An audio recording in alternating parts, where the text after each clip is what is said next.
శ్రీ ఆదినాథ ఆప్తమిత్రులకు ఆనంద విహారులకు నా నమస్కారాలు. మనం జ్ఞానం పొందాలంటే ఏదైనా ఒక విషయాన్ని తీసుకుని దాన్ని క్లుప్తంగా విశ్లేషణ చేసుకుని దాన్ని మన జీవితంలో గమనింపుతో అవగాహన చేసుకుని అనుభవానికి తెచ్చుకున్న అది మనకు జ్ఞానం అవుతుంది. ఇది నేను నా జీవితం ద్వారా తెలుసుకున్న సత్యం. దాన్ని మీకు తెలియజేస్తున్నాను. మనం పోయిన వీడియోలో ప్రతి మనిషికి జన్మ లక్ష్యం వేరు కానీ జీవిత లక్ష్యం ఒకటేనని తెలుసుకున్నాం. అది ఆనందం అని తెలుసుకున్నాం. సరే, అయితే ఆ ఆనందం గురించి ఈరోజు తెలుసుకున్నాం. ఆనందం అంటే సర్వకాల సర్వ పరిస్థితుల యందు సమస్థితిలో ఉండడమే.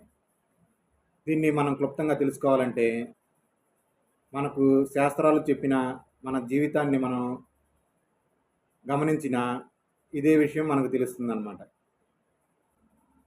అదేంటంటే మన జీవితంలో ఎప్పుడు ఉచ్చ నీచ స్థితులు నడుస్తూ ఉంటాయి అన్నమాట. అది కాల నియమాన్ని కర్మ నియమాన్ని అనుసరించి ఉంటుంది. అప్పుడు మనకు కష్ట సుఖాలు లాభ నష్టాలు వస్తాయి అన్నమాట. వీటిని మనం గమనించి ఇవి మన జీవితంలో ఒక ప్రణాళికలో భాగంగా వచ్చినాయి అని ఎవరైతే తెలుసుకొని సమస్థితిలో ఉంటారో వాటిని ఒక ప్రత్యేకంగా వ్యతిరేకించకుండా ఆ స్థితికి చేరుకుంటారు.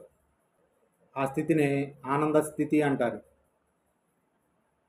సరే, పరమానందం అంటే ఏంటో తెలుసుకుందాం.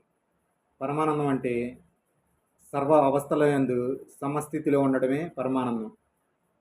జాగృతి, స్వప్న, సుషుప్తి అవస్థల యందు సమస్థితిలో ఆనందాన్ని ఎరుకులో ఉండడమే పరమానందం.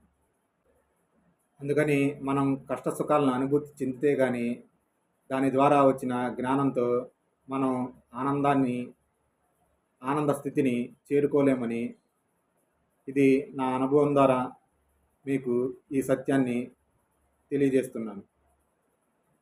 అందరూ ఆనంద స్థితికి చేరుకోవాలని కోరుకుంటూ మరోసారి ఆప్తమిత్రులకు ఆనంద విహారులకు నా నమస్కారాలు తెలియజేసుకుంటున్నాను.